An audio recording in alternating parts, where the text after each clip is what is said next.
Everyone to this judiciary hearing. We have multiple member statements today, so without objection, I'll introduce my longer statement into the hearing record.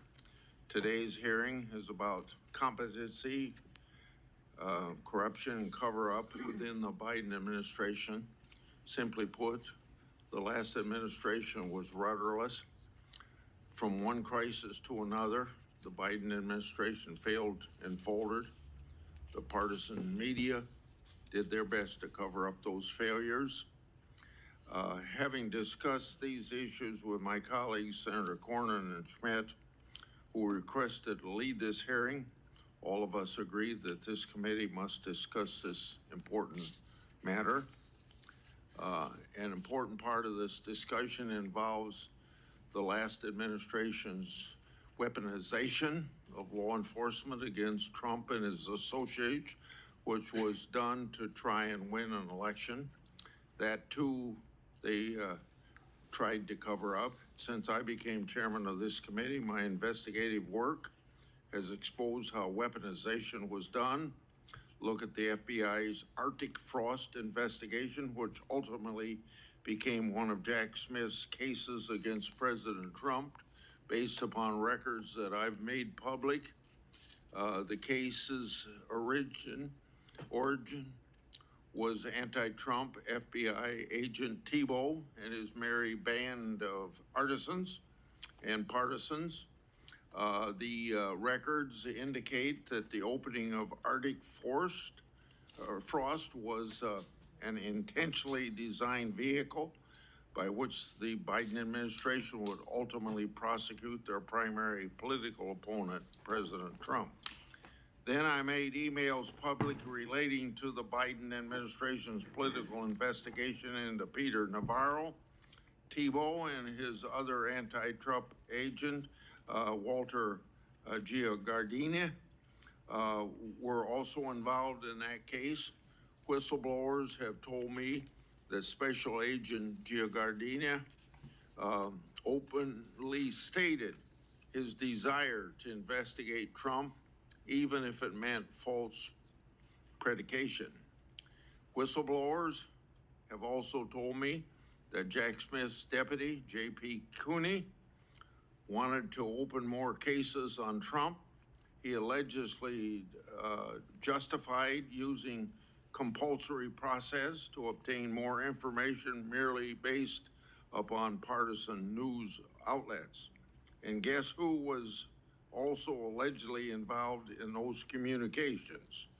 Well, that's the same person, Special Agent Walter Giardina. All of this is more evidence of law enforcement weaponization that would have never been the light of day, but for whistleblowers. I'll have more to say about this matter later today in another forum. Then we have the Biden FBI's anti-Catholic Richmond memo. That memo used the shoddy research of the radical Southern Poverty Law Center to accuse traditional Catholics of being violent extremists. Based on the records that I released the other week, there wasn't just one FBI document that used biased anti-Catholic sources, but over a dozen. And more FBI field officers were involved than we'd been led to believe. It wasn't just the Biden and Ray FBI that failed the people. Recently, I released records showing that the Biden Health and Human Services also failed to address the backlog of over 65,000 reports expressing concern for unaccompanied children. This included 7,346 reports related to trafficking. 36 cases have been accepted by U.S. attorneys for prosecution, with 11 arrests and 3 convictions so far. The Biden administration had a responsibility to do right by the American people. By any metric, they failed. The question is, what did the president actually know or even understand, and who was actually running the government? But regardless, the buck stops with the president, and President Biden will have to answer to history for what's happened the last 4 years. Now I'm going to turn over the podium to, opportunity to speak to Ranking Member Durbin for his opening remarks, and after that, Senator Cornyn is going to take the chair, and Senator Cornyn and Chairman Schmidt are going to lead the rest of the hearing. Proceed, Senator Durbin. Thank you, Chairman Grassley. This committee has oversight responsibility over the Department of Justice, the Federal Bureau of Investigation, and the Department of Homeland Security. We have a constitutional duty to hold these agencies accountable with public hearings. By this date in my first year as chairman of the Senate Judiciary Committee, we had already held 2 major oversight hearings with Biden administration agency heads, including one with the FBI Director Wray on domestic terrorism threats. So far this year, the Republican majority in this committee has not held a single oversight hearing, despite numerous critical challenges facing the nation that are under our jurisdiction. In the last week alone, several events have demanded this committee's immediate attention. The horrific assassination in Minnesota, the treatment of our colleague Senator Padilla by federal agents in Los Angeles, and President Trump's unprecedented deployment of the U.S. military in Los Angeles. We should hear without delay from Attorney General Bondi and FBI Director Patel about what they are doing to address the unacceptable political violence in our country, including threats to Article III judges and justices, as well as members of Congress. And we need to hear from the Homeland Security Secretary Noem about the treatment of our colleague, Senator Padilla, and this administration's mass deportation campaign against immigrants. But instead of exercising this constitutional oversight duty, my Republican colleagues are holding this hearing. Apparently, armchair diagnosing former President Biden is more important than the issues of grave concern which I have mentioned. To take a few examples of the issues this committee should be addressing, the Trump administration has removed dozens of senior career prosecutors and FBI officials with decades of national security expertise, leaving our nation more vulnerable to terrorism and other national security threats. This should be explained to this committee. The Justice Department has diverted hundreds of law enforcement agents away from combating cartels, drug trafficking, and gun violence to participate in President Trump's mass deportation campaign. This should be addressed in an open hearing of this committee. The Justice Department is also turning a blind eye to corruption. The administration has gutted the Department of Justice's Public Integrity Session, which oversees political corruption, just as the president's shameful crypto scheme unfolds. And the administration has removed Department of Justice's career ethics officials and shut down the office charged with investigating misconduct by DOJ attorneys. With these internal checks gone and this committee asleep at the wheel, it's no surprise that Attorney General Bondi signed off on President Trump to accept Qatar's gift of a $400 million luxury airliner, despite the fact that the Attorney General was previously a registered foreign agent for the Qatari government. We are still waiting for her official finding on this gift transfer. And it's no surprise that Department of Justice official Emil Bove tried to strike a corrupt bargain with New York Mayor Eric Adams, dropping public corruption charges in exchange for the mayor's cooperation with Trump agenda mass deportations. When it comes to these historic, compelling issues, the GOP majority tells America to move along. Nothing to see here. Let's revisit this administration of a previous president in this hearing. Let's revisit a 20-year-old precedent on the use of an auto pen. And I know my Republican colleagues are eager to discuss President Biden's pardons. But why are they ignoring the actual pardon crisis that's taking place right now? President Trump's pay-to-play scheme. Last month, President Trump pardoned Paul Walzak, who pleaded guilty in 2024 to withholding over $7 million of taxes from his employees' paychecks and failing to pay them to the Internal Revenue Service. What warranted Mr. Walzak's swift pardon by President Trump? His pardon application explicitly cited millions of dollars his mother raised for President Trump's campaigns and other efforts to support the president. But that was not enough. It was 3 weeks after Mr. Walzak's mother attended a $1 million a person Trump fundraiser in April of this year that Mr. Walzak was miraculously receiving his pardon. And now he no longer must pay $4.4 million to the taxpayers of this country. That's one example of the many pardons granted to President Trump's wealthy donors and political supporters. Of course, these pay-to-play pardons are in addition to more than 1,500 January 6 rioters who received blanket pardon from President Trump, including 169 who violently assaulted law enforcement officials. And we're going to make a question of cognitive ability. I think we should consider what happened in Alberta, Canada, just this week, where President Trump was at a press conference with British Prime Minister Keir Starmer and said the following: "You all know the great PM of the UK, and we just signed a document." President Trump continued, "We just signed it so we have our trade agreement with the EU. Britain has not been a party to the EU for 5 years, but President Trump made a statement which clearly was wrong." Now I'd like you to see a short video that includes some other examples of cognitive ability.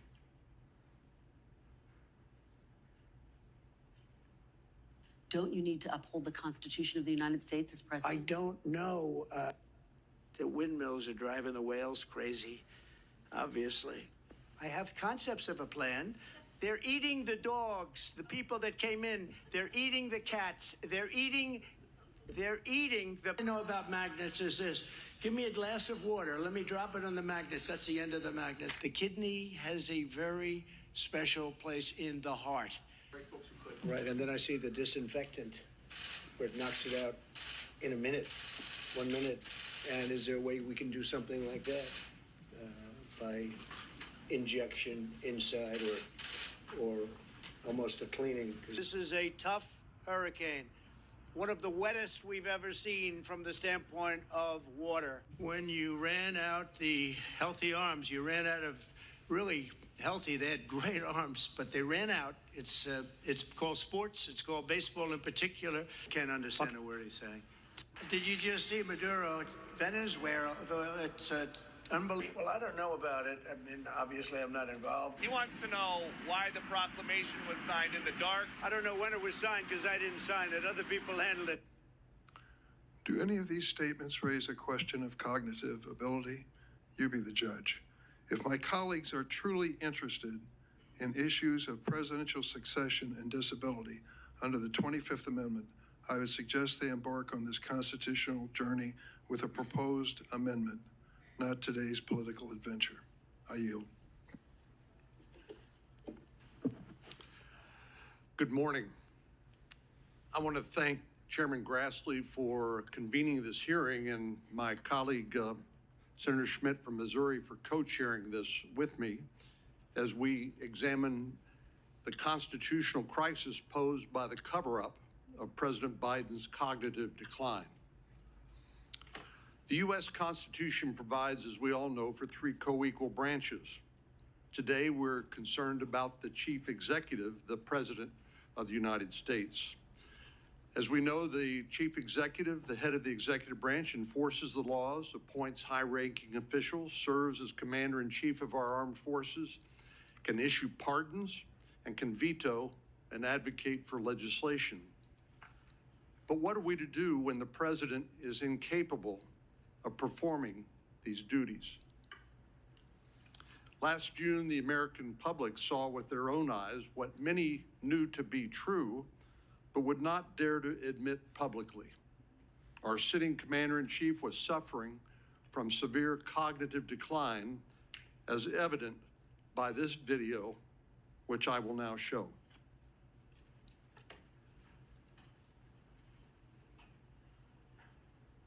For what I've been able to do with the with the COVID, with dealing with everything we have to do with.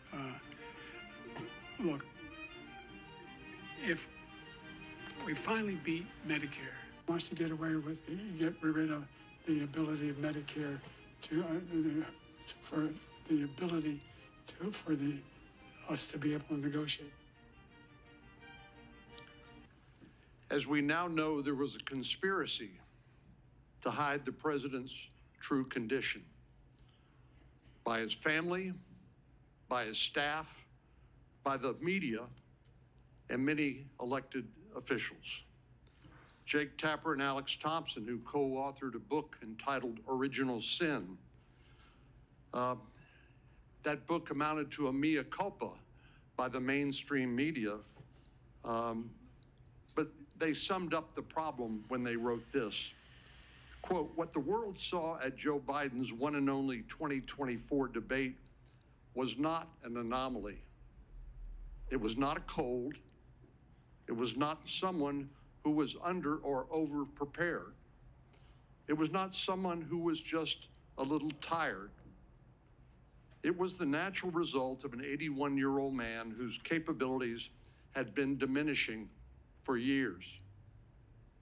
Biden, his family, and his team let their self-interest and their fear of another Trump term justify an attempt to put an at times addled old man in the Oval Office for 4 more years. So make no mistake about it, this was a constitutional crisis, bigger than President Biden, bigger than any single election, and one that cannot be absolved by the collective apology of the press and an election where the president's party lost. Current events, such as we are experiencing today in the Middle East, are a prime example of why we need a president with his full cognitive abilities, making important decisions involving war and peace. We should know, but we don't yet know, precisely what should happen when a president is unable to perform his or her constitutional duties. And that's the purpose of today's hearing.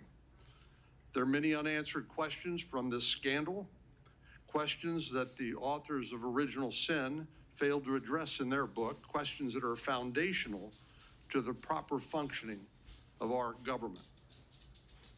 We will address those here and shine a light on exactly what went on in the White House during the Biden presidency. We simply cannot ignore what transpired because President Biden is no longer in office. With a compromised president, our government's very legitimacy and capacity to function was undermined. The American people paid a price, from President Biden's handling of the border crisis to the disastrous events we saw unfold in Afghanistan. It's absolutely imperative that Congress grapple with these difficult questions, no matter how much our Democratic colleagues would like to simply sweep it under the rug. We need to know who was in charge during the last months of the Biden administration. Was it his wife, his chief of staff, nameless others? None of these people were elected by the American people, nor were they authorized by the Constitution and laws of the United States to carry out the duties of the President of the United States. The 25th Amendment provides a roadmap for succession in instances of presidential incapacity. Section 4 gives the Vice President and a majority of the President's cabinet the authority to challenge the President's ability to carry out the functions of his office, subject to a vote in Congress. But in this instance, the Vice President and the cabinet, the very ones authorized by the 25th Amendment to question the President's capacity, They did nothing. Are there penalties when the when the cabinet and the vice president refuse to carry out their duties under Section 4 of the 25th Amendment? Should there be more accountability?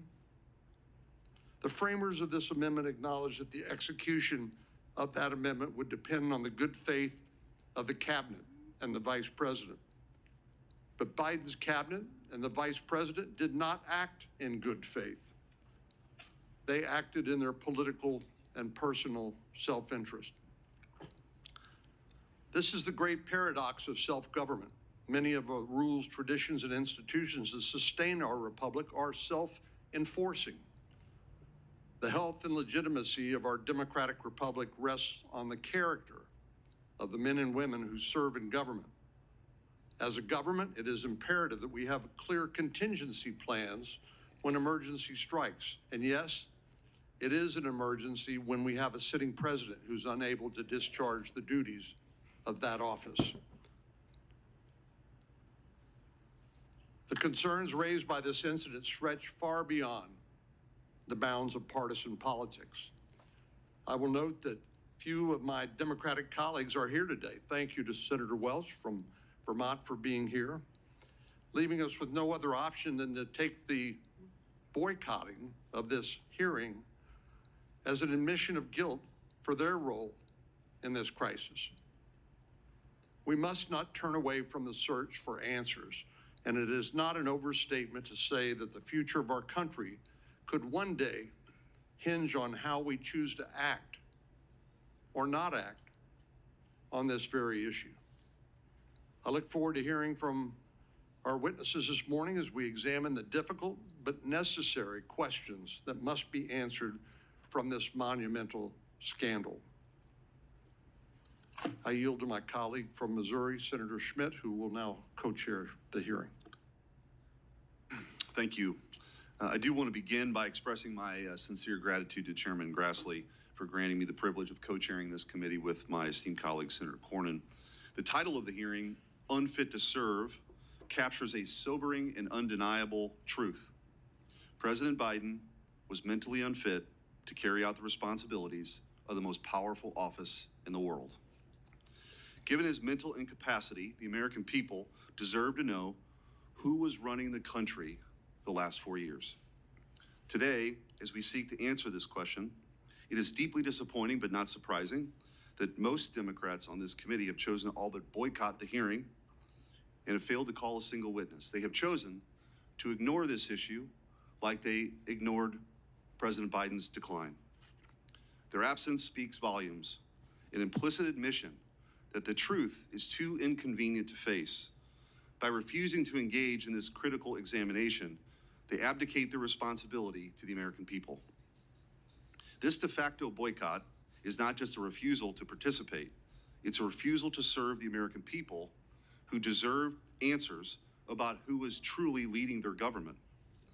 President Biden's decline did not suddenly begin in June of 2024. It was a persistent and obvious truth that was evident for years to anyone who was willing to see it. This reality did not require special insider knowledge or investigative reporting to uncover. We didn't need Jake Tapper and Alex Thompson to tell us what millions of Americans could freely observe with their own eyes. The truth was glaringly obvious. Anyone who was paying attention could tell that the emperor had no clothes. Nearly a year ago, I took the historic step as the first U.S. Senator to formally call for the invocation of the 25th Amendment against President Biden. I sent letters to every cabinet secretary and the vice president laying out the urgent case. Our nation was effectively without a leader. The absence of a functioning president wasn't an abstract issue.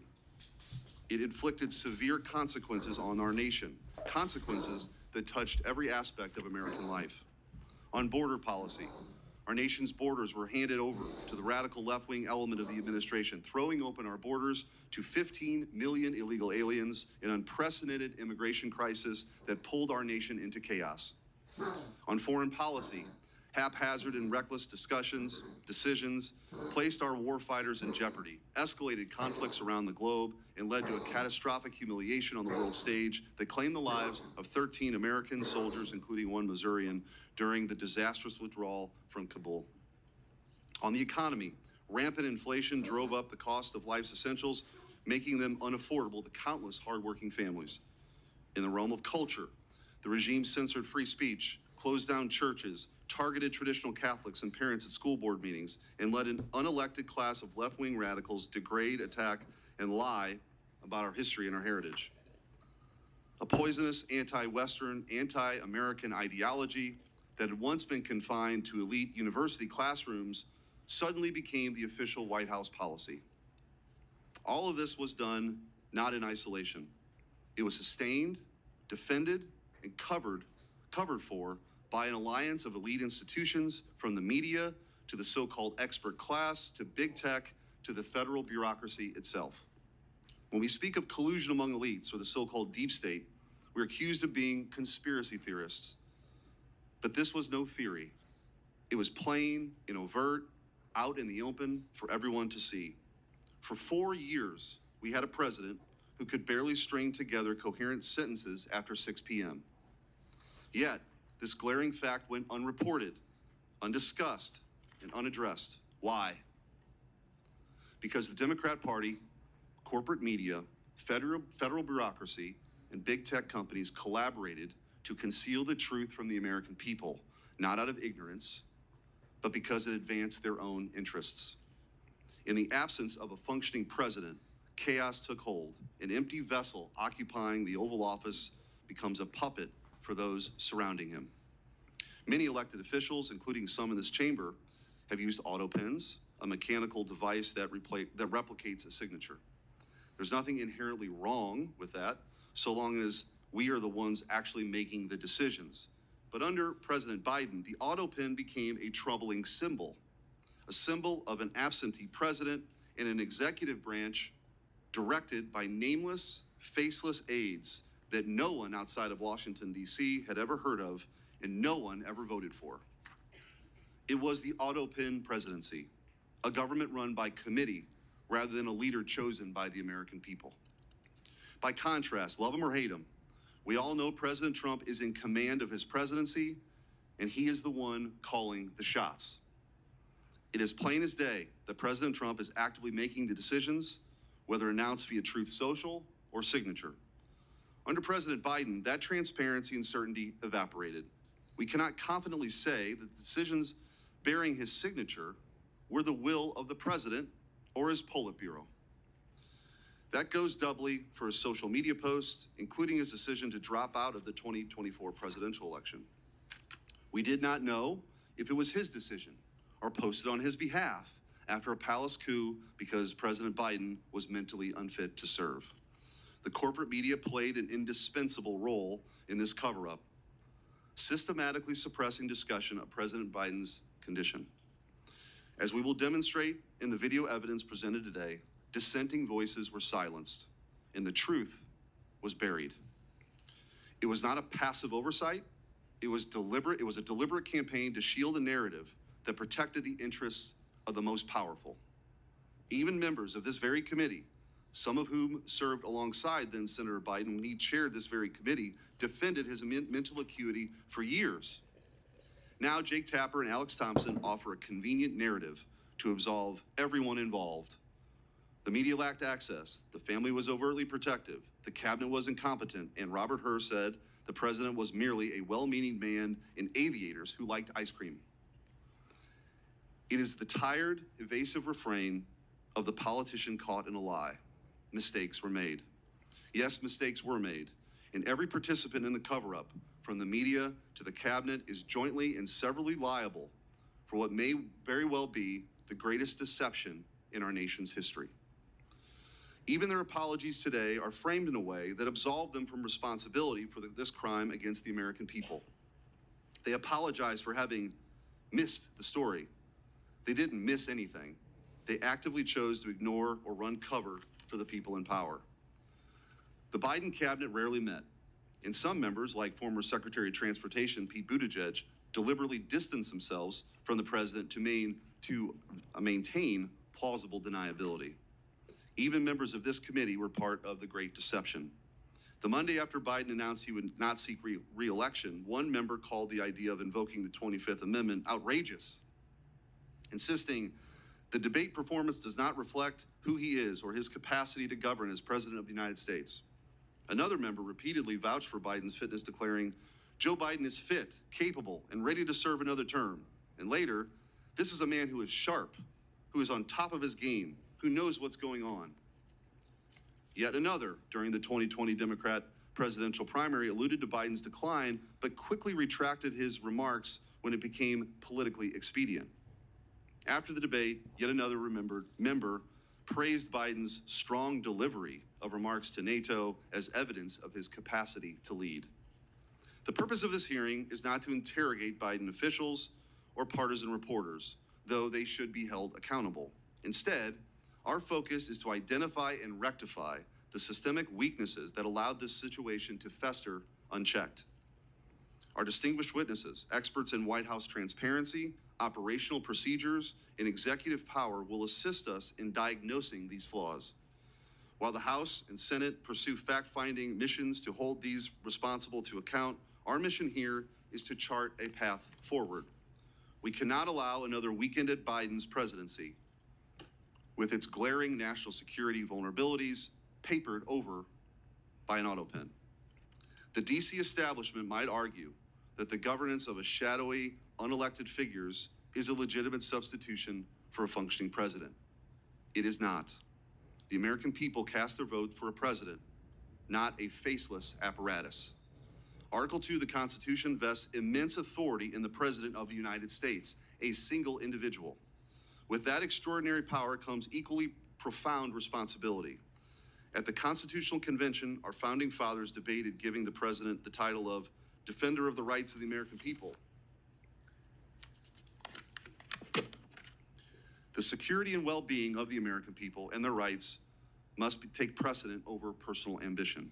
It is often said that power corrupts. I believe that power reveals. Over the past 4 years, this cover-up laid bare a disturbing reality. The left and the corporate media place their pursuit of power above the welfare of your families and your country. They dismissed your observations, urging you to not to trust your own eyes. We have a solemn duty to call this what it is, an abdication of constitutional duty. As was stated in Federalist 51, ambition must check ambition. If a president is mentally unfit to serve, we need a dependable mechanism to, at the very least, ensure that the truth reaches the American people. I look forward to the insights this hearing will yield and from our expert witnesses in the discussion that will follow. The public is counting on us to ensure this never happens again, because we won't always be fortunate enough to have a leader like President Trump, who is so unmistakably in command. Senator Welch. Thank you very much. Senator Cornyn indicated the view of the hearing is that there was a constitutional crisis as a result of the cover-up of President Biden's decline. I believe there is a constitutional crisis. It's the collapse of Congress asserting its Article 1 authority to make decisions about the well-being of the American people. What has this Senate debated in the months that we've been here, other than nominations? Have we discussed the possible war with Iran? Have we had a serious discussion on the floor about the massive and mounting debt?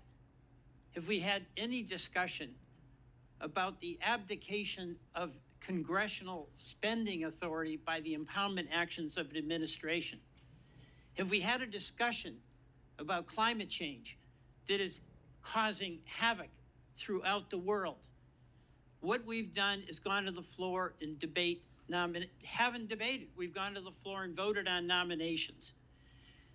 There's another issue of great concern to me, because I have enormous respect for my colleagues. Each and every one of us who was elected, it's the highest honor of our life. Each and every one of us came here because it is in our bones that we want to try to do something beneficial and make life better for the people we represent. And we have different points of view. But instead of this Congress debating those different points of view about oil exploration, or about clean energy, about a good healthcare system, what we do is turn that debate into personal accusations of motivations, of cover-up, of conspiracy, of bad character, of demeaning folks who disagree with us. So we never get to the discussion about how do we have a healthcare system that works for the people in Texas, the people in Louisiana, and the people in Vermont. We never get to the discussion about, are we going to deny the reality of what we know is true, climate change, and how do we address that in a way that maintains a strong economy and actually builds a strong economy? We get into the accusations that if you disagree with me, you're a left-wing radical. We get into these discussions that if you disagree with me, you're a Marxist. We get into these discussions that fan the perception of the people we all represent, who desire nothing more than be able to take care of the families, live with some security, make a contribution in the communities where they live. That if a person disagrees with you, they are a bad person. We will get nowhere with that approach. Now, so many of the things that happened in the Biden administration, I totally supported, and many of you totally opposed. Those are policy disagreements. He came in with COVID. We got through COVID. We can debate about how we did it, but that was an accomplishment. The American Rescue Plan, we had the biggest jobs creation in the history of the country. The CHIPS and Science Act, acknowledging that we have to have a strong economy and be able to have the best chips here manufactured in the United States. We did that. The Federal Disaster Program improved significantly. And I can go on. And I'll take up something where we didn't do well, and that's immigration. You won that argument. But does it mean that those who disagreed with you along the way were bad people, should be labeled Marxist, should be condemned? The American people ultimately gets to decide.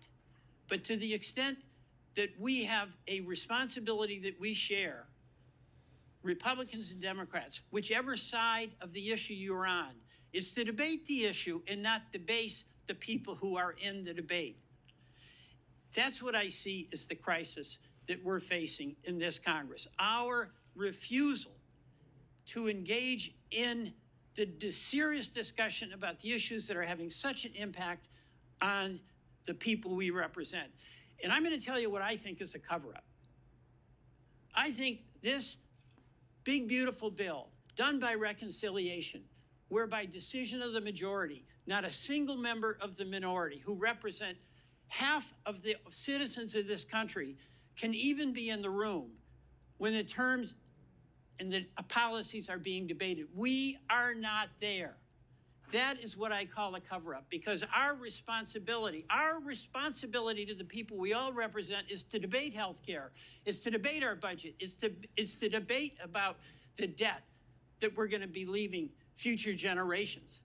And there is no debate in what is going to be decided in the private back rooms amid discussions, not even of all the Republicans, but of some Republican leaders. That's what's going to have a lasting impact on the people every one of us represents, whether it be in Missouri, Texas, North Carolina, or Louisiana, or Vermont. We can't even do our jobs because we're not allowed to be in the room. So, sure, we can enjoy the pleasure of looking back at the Biden administration and then getting into the weeds about when and where and how the president was acting at any given moment. But, you know, I ask myself before I get into a debate and before I do anything, why am I doing it? And if I do it, does it have the potential to make things better for the people I represent? And if the answer is no, it doesn't have any opportunity to help the folks in Vermont, I just shut up. That's what I do, because it won't help. What we're doing right now won't help. It will not help. And I ask myself, why in the world are we doing it? But we know the answer to that. Because the politics that has been embraced in this Congress is the politics of accusation, of demeaning adversaries, of deflecting from engaging in the hard discussion about hard issues and trying to come to some common agreement that's going to be to the mutual benefit of all of the people that we represent. I yield back. Thank you. We'll now introduce the witnesses. First up, from my left to right, John Harrison. John C. Harrison is the James Madison Distinguished Professor and Class of 1941 Research Professor at the University of Virginia School of Law. He's a graduate of the University of Virginia and the Yale Law School. After graduating from law school, he engaged in the private practice of law, then clerked for Judge Robert Bork on the U.S. Court of Appeals for the D.C. Circuit.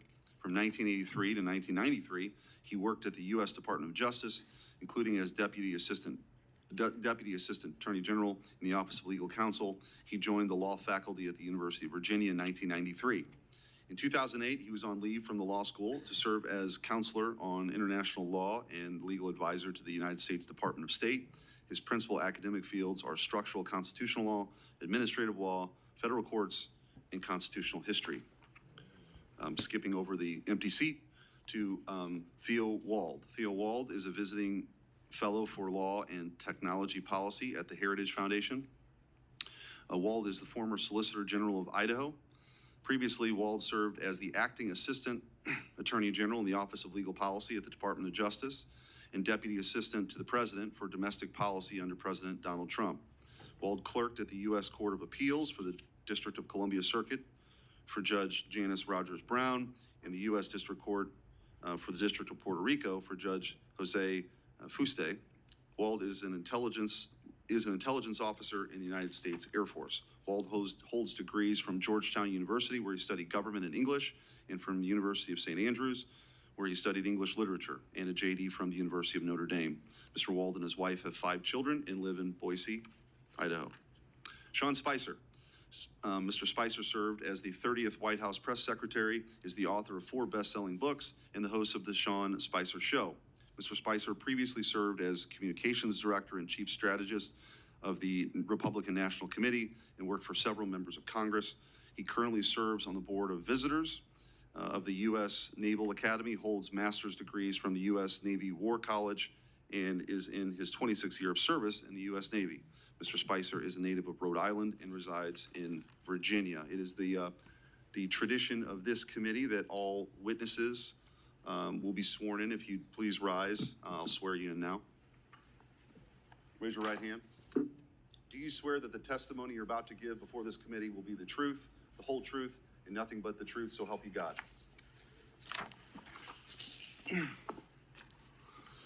Thank you. And now we'll start with you, Mr. Harrison, with your opening statement.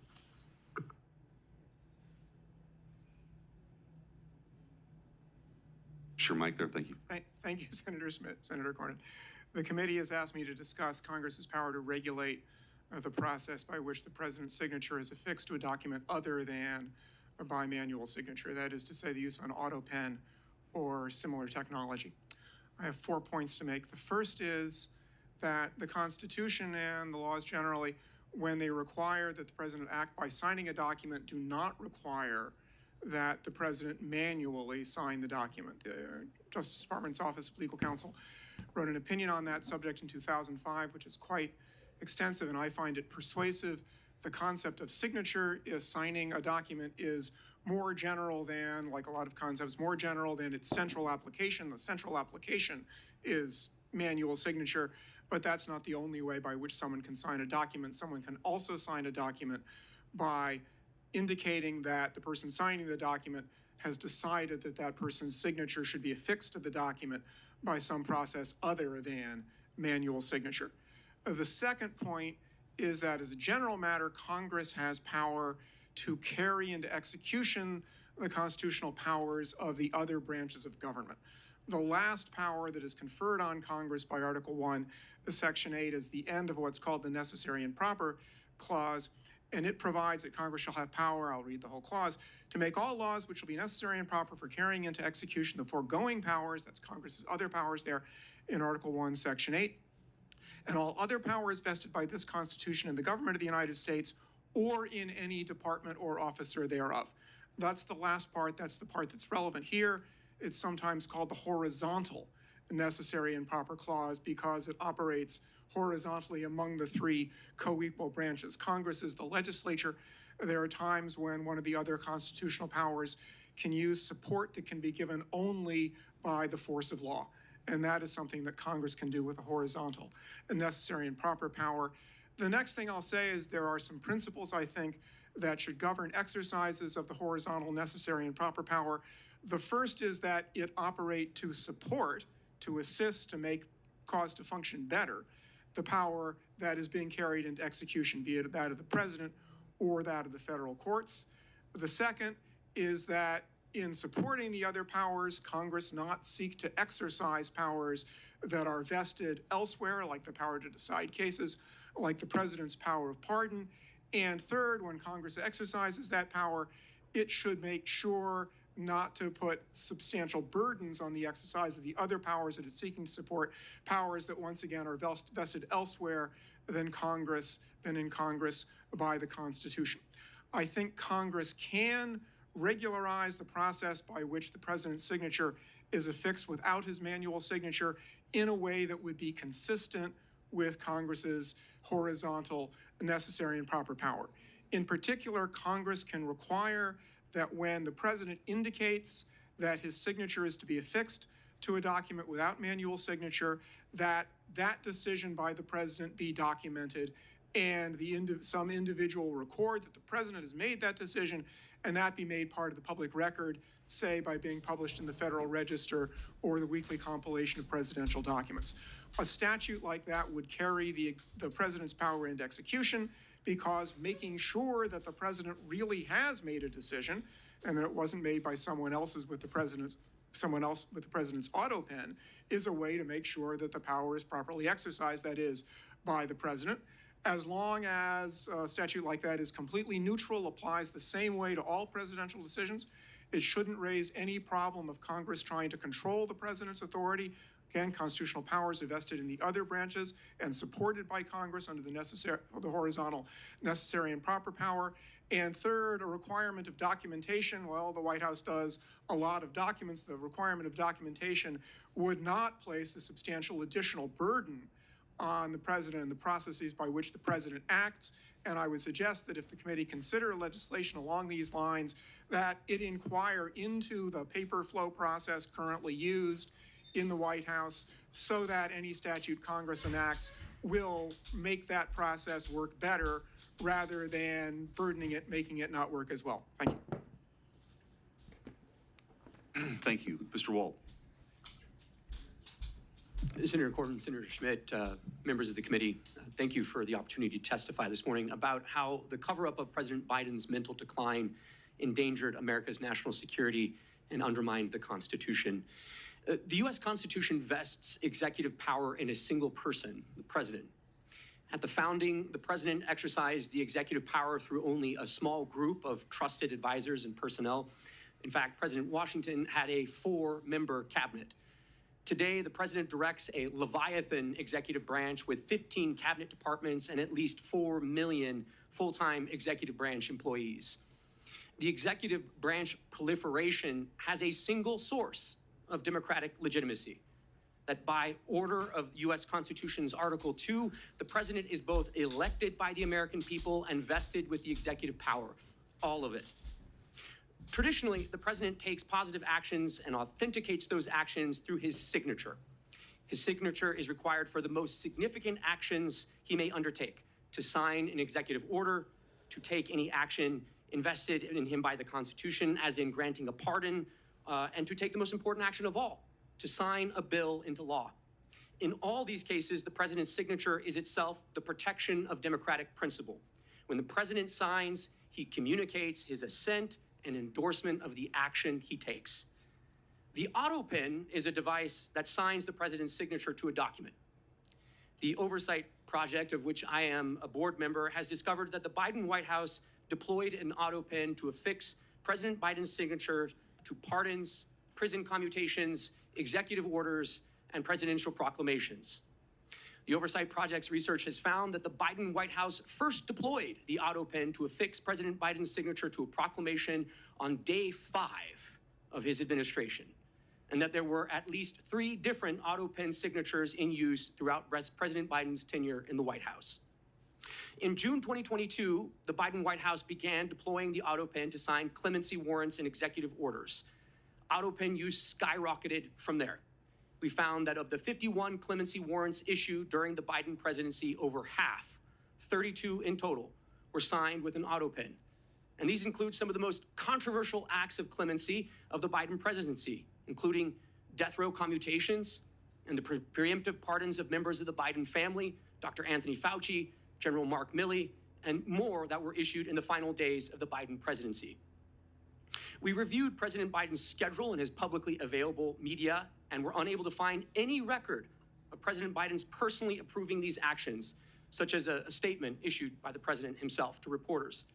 In addition, we found that the Biden White House used the auto pen to affix President Biden's signature to clemency warrants and executive orders while the president himself was in Washington, D.C. for at least some of that day, and thus was presumably available to sign important executive actions.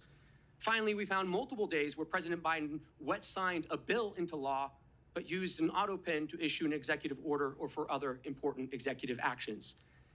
The Biden White House's widespread use of an auto pen to affix President Biden's signatures to documents that exercise executive powers belonging solely to the president poses significant constitutional, legal, and practical considerations.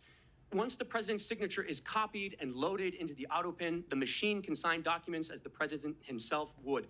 To be blunt, by using the auto pen, anyone can sign documents as the president himself. Now, to be clear, I'm not here today to suggest that the auto pen is bad. It's just technology. I'm here today because of questions concerning President Biden's capacity and whether the auto pen was used to usurp presidential power or to conceal the president's decline. As the sitting president's mental acuity declined, potentially to the point of incapacitation, his administration's expansion of the powers of the presidency raises more questions than answers. Any investigation into this matter should focus not only on whether President Biden directed or authorized subordinate staff to take action in certain instances, but whether he had the capacity to do so at all. The 25th Amendment lays out clear procedures for what to do when the president is incapacitated. It was carefully drafted and informed by our nation's history. The Biden administration ignored it all to aggrandize executive power and push the country further in their preferred ideological direction. It is our obligation at this point to get to the bottom of these issues and to ask the important question as to whether or not the auto pen and other devices were used to cover and obscure President Biden's mental decline, undermining our national security and also the Constitution. Thank you for the opportunity to testify this morning. Right on time, pretty impressive. Thank you. Mr. Spicer. Chairman Schmidt and Cornyn, members of the committee, thank you for having me.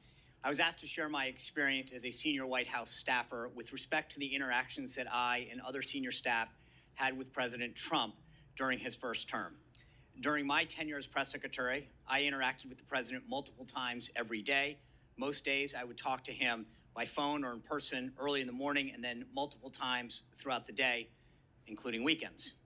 For the most senior positions in the White House, those designated by the rank of assistant to the president, which includes the White House chief of staff, the White House counsel, and the press secretary, it is critical to have regular interaction with the president.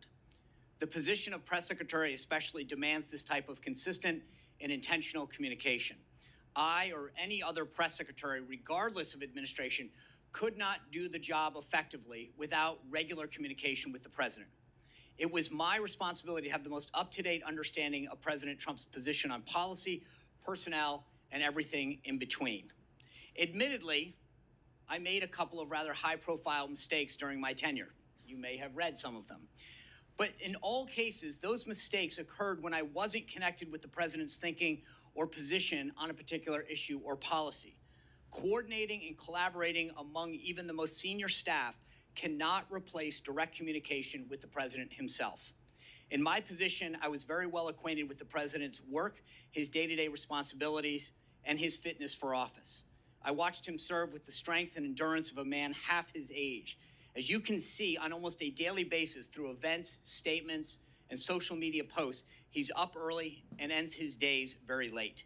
Yet in several instances during his first term, the media questioned his fitness for office. Guests and so-called experts like Sanjay Gupta at CNN were called upon to speculate on the result of Trump's physical and mental well-being. The Washington Post ran hit pieces with headlines like, "The White House struggles to silence talk of Trump's mental fitness." Vox wrote, "Is Trump mentally unfit to be president?" NBC ran a story by the Associated Press that raised mental health concerns regarding the president.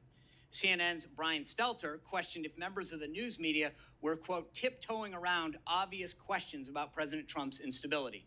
These headlines were not isolated instances. Most major news outlets ran with these ridiculous type of propaganda pieces. To use one of the media's favorite terms, these inquiries were without evidence. That brings us to the juxtaposition of how the very same media covered the Biden administration. To be blunt, the legacy media failed the American people. They failed to do their job. Many, rightly so, believe the media in this country is culpable in covering up the obvious decline of the 46th president of the United States. The scrutiny that was baselessly directed at President Trump during his first term was wholly absent from the media coverage of the Biden White House. The media lacked any sense of curiosity that would naturally stem from what the public could see with their own eyes. Even in the face of deeply concerning and public signs of President Biden's mental and physical decline, legacy media outlets were silent. Biden and his senior aides flatly dismissed the need for a cognitive test during his tenure, as had been requested of President Trump. Yet no protest was heard from the voices that were so critical of Trump. With the exception of a couple White House reporters like Fox News Channel's Peter Doocy, reporters generally refused to breach the subject at White House briefings. News outlets weren't the only ones complicit in covering up Biden's decline. Presidential staff would have or should have been interacting with Biden on a daily basis. At best, his administration was grossly negligent. At worst, Biden's staff actively concealed his fitness for office. When White House Press Secretary Karine Jean-Pierre said President Biden could run circles on her, there were only two possible conclusions: that she herself was in poor health and in need of medical assistance, or that she was lying. There is no question that a vast difference between how President Trump interacted with his staff and how President Biden did. Whether one supports President Trump or not, he is clearly the most accessible and transparent president in modern history. And there is no question who is running this country. The same cannot be said of President Biden. It is the president who is elected by the American people. The role of staff is to execute his agenda and policies. I thank the committee for holding this hearing so that going forward, the American people can have the confidence in who is running the country and making critical decisions. The American people deserve no less. Thank you for those opening statements. The minority did not call any witnesses for today's hearing. They have chosen to ignore the hearing as they chose to ignore President Biden's mental decline, but we do have a short video of some previous statements from the Biden administration officials and Democrat Party officials telling us not to believe our lying eyes. We can play the video.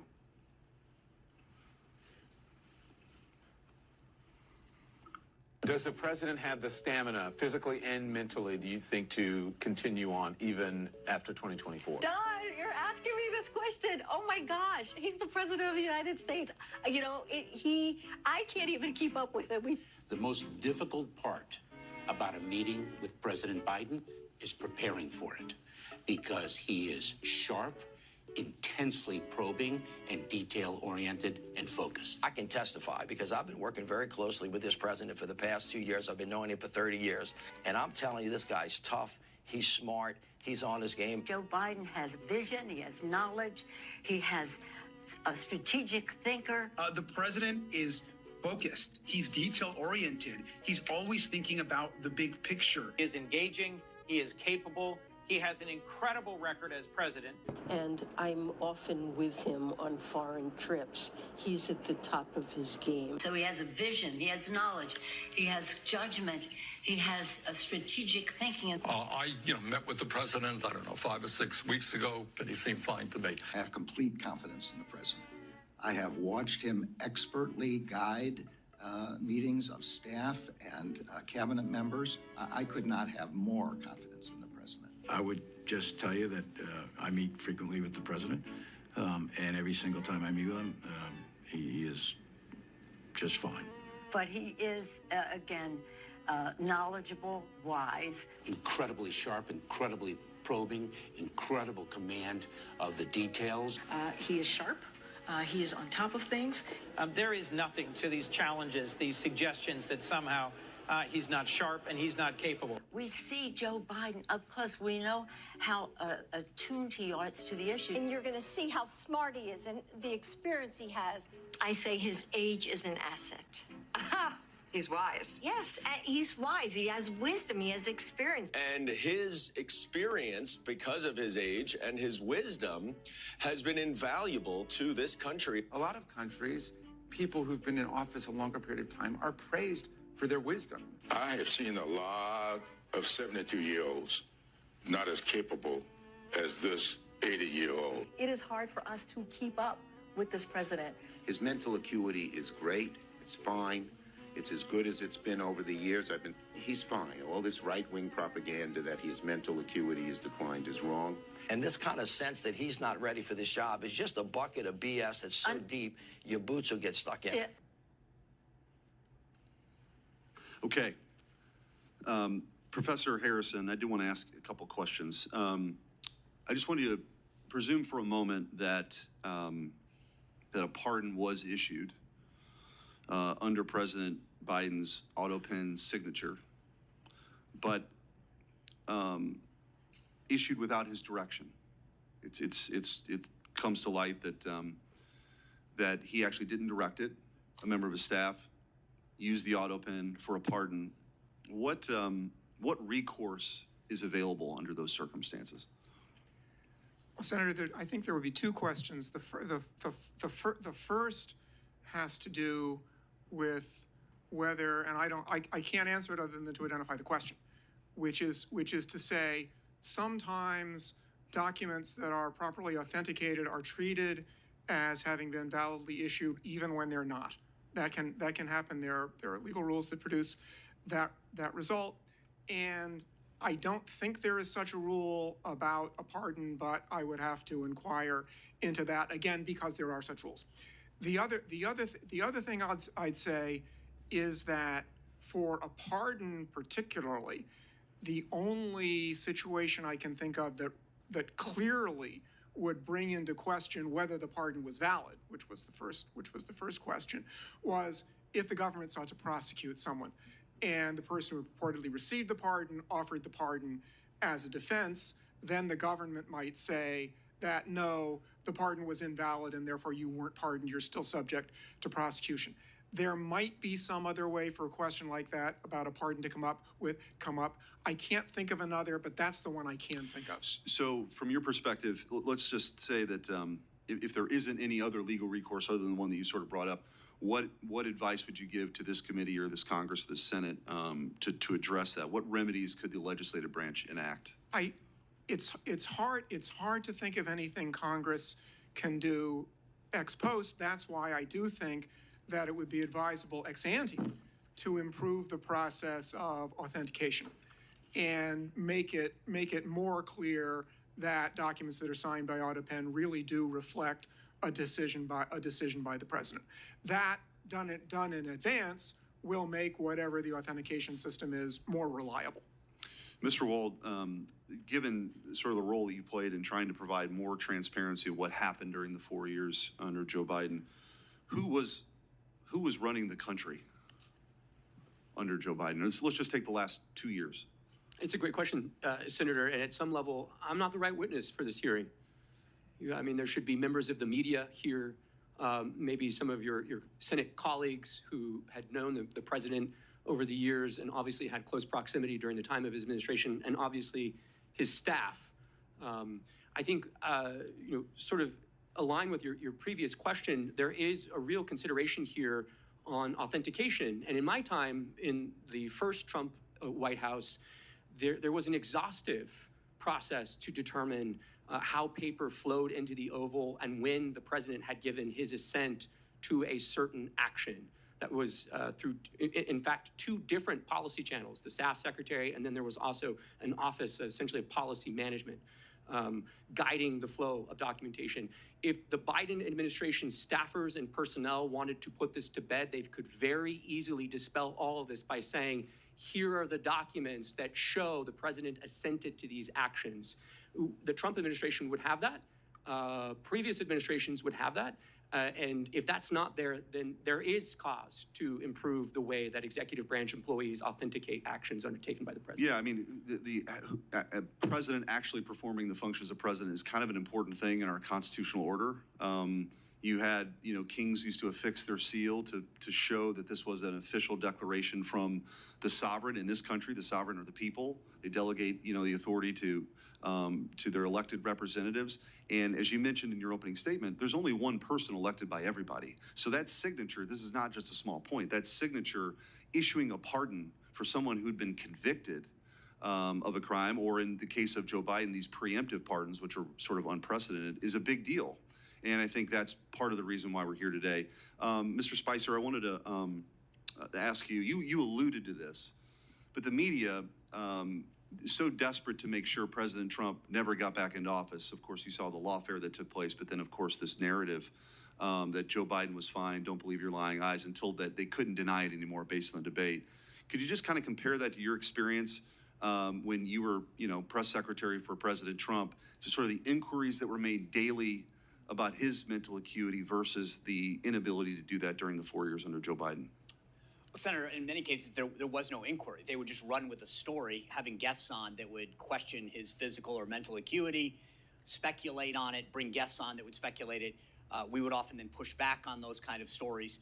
That's in vast contrast to the lack of any kind of curiosity that existed throughout the 4 years of President Biden. And I think the difference was they would seize on the simplest thing with President Trump, whereas in President Biden's case, there was multiple issues of physical, mental confusion, him going in the wrong direction, him falling down, him misunderstanding an event or not being able to finish the sentence. That was never the case with President Trump. They were almost manufacturing instances in his case without actually trying to get to the bottom of a story or inquire within the press office to get our response. They would go with the story, then we'd push back. With Biden, my understanding from the conversations that I would have with the media is they would never ask. They just literally were basically afraid to go there. Senator Cornyn. Professor Harrison, it strikes me when talking about the auto pen, there are really 2 issues. One is the mechanical use of an auto pen in lieu of an actual signature by the president. But it seems to me that we're confronted with more important or more fundamental issues is, did the president know that the auto pen was being used for that purpose? And so one would be if somebody stole the auto pen and was signing pardons on behalf of the president. But what we're confronted with here is really the capacity of the president of the United States to understand what he was supposed to be doing. And just thinking about other areas of the law where capacity is important, and whenever it comes to people writing a will, let's say, for example, disposing of their property to their children and grandchildren, occasionally there arises the issue of testamentary capacity by the person disposing of their property.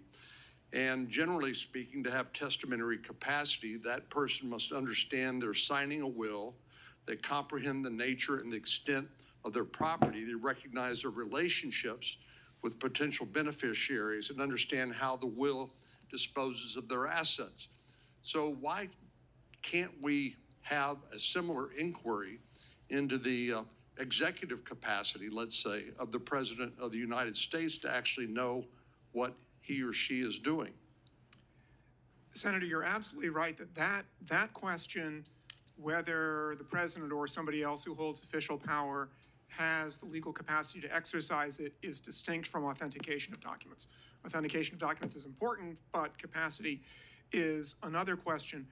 With respect specifically to the president, I think the answer there is, and this may be out of the frying pan into the fire kind of answer.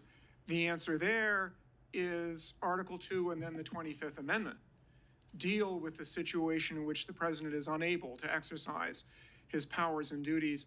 And I think it's a reasonable inference, although the Constitution doesn't come out and say this, that a president who is not determined to be unable through now what's the 25th Amendment process for making that determination. There's no process in Article 2 itself. The 25th Amendment added something.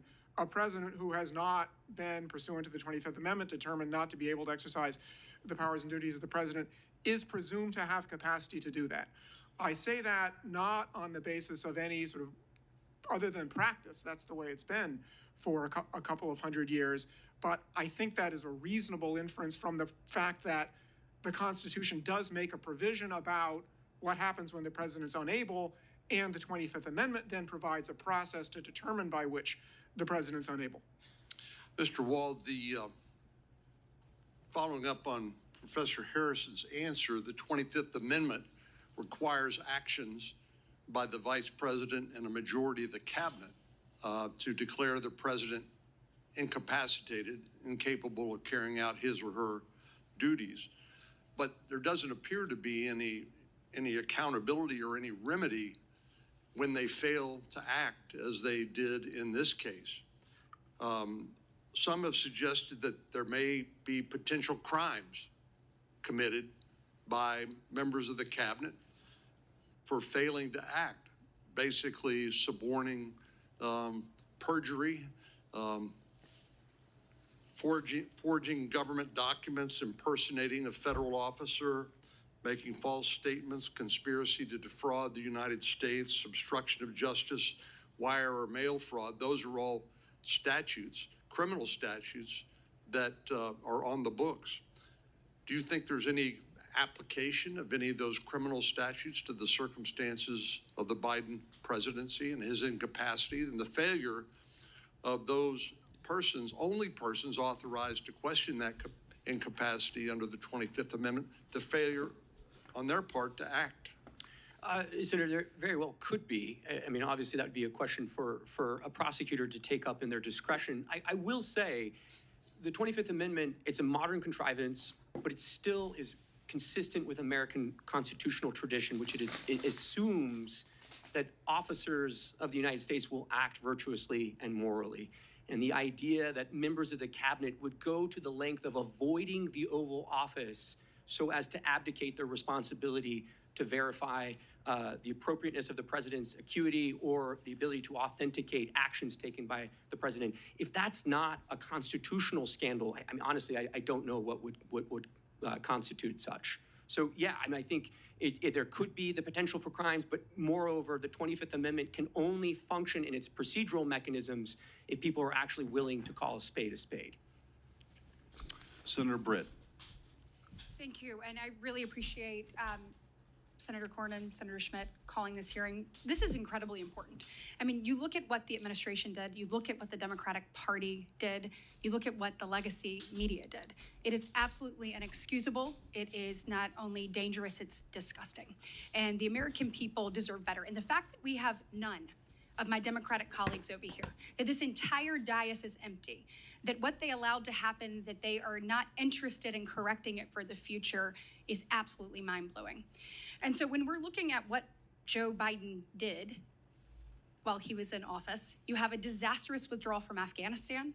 I mean, leaving equipment, leaving allies, changing the way the world viewed us. You look at an emboldened Russia, Iran. You look at what happened, obviously, with China and those conversations with Joe Biden. You look at millions flooding across our border. You look at a ton of unaccompanied children coming across, hundreds of thousands. You look at hundreds of thousands of Americans dead because of fentanyl poisoning. You look at record high inflation. Who was in charge? And the fact that not one Democrat colleague can show up and try to get answers to that, I hope the American people see that for exactly what it is. And so my questions to you is, how do we prevent this in the future? So we know that the 25th Amendment in the 1960s, we take a look at that. Section 4 was purposefully vague to allow for some flexibility. Clearly, it either didn't work or we have some people we need to hold accountable for not stepping up. So I want to know from you all, what do we need to do? Do you think that there need to be more guardrails when it comes to Section 4? Do you think that we need some more standards to evaluate that? And if so, what should those standards be? And Professor Harrison, I'd like to start with you. Senator, this is the question about further implementation of the Section 4 is one that has not received a lot of attention because fortunately, the country has not needed it very often. I think that this is a situation in which Congress's power is pretty limited because the Constitution, by design, put a somewhat vague but nevertheless meaningful concept, which is ability on the part of the president and it also means in the good hands of faith. a political process. That's Yes, and good say. faith. Yes. And I don't think, obviously, we don't have that here. Mr. Ward, do you have any opinion on that? Yes, Senator. So you said, should we hold folks accountable and should there be some reforms? The answer would be both. Yes. So your colleague on the Democrat side who did attend, Senator Welch, said, hey, this is just kind of retrospective. We need to move on. I would strenuously disagree with that. The only ability to move forward is if there's an accounting of what was undertaken under the Biden staff, the Biden personnel, the bureaucrats, and the cabinet. And one thing I'll just say is this very issue was debated by Republicans in 1988 in the Miller Commission report at the University of Virginia. Republicans had the open and honest, transparent discussion about the end of the Reagan presidency and whether or not there were other guardrails that needed to be imposed on the 25th Amendment. Some discussions were about the inclusion of a mental health professional on the White House medical team, whether the Surgeon General should oversee the inclusion of medical reporting as part of Section 4, Clause 4 of the 25th Amendment. All I'll say is all of those things have been set aside. There has been no legitimate discussion in the years since about how to make the 25th Amendment more robust and how it could actually operate in the instance that the president lacked capacity. And do we need to more clearly define what unable means in the 25th Amendment? Oh, I think most certainly, and I think there should be, the other issue, and a number of legal academics, former colleagues of Professor Harrison, have taken this up over the years. Professor Calabresi wrote about this 20 years ago, that there needs to be a more precise definition.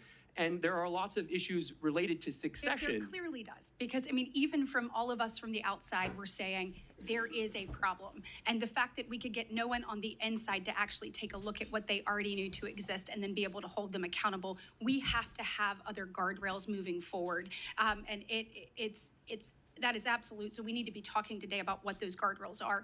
I have a question. I'm running out of time. It's two things. One, senior staff. So I have been a senior staff member. You take an oath when you get to come and work in this body. You want to make sure you're doing what's best for the United States of America, for the state you serve, all of the things.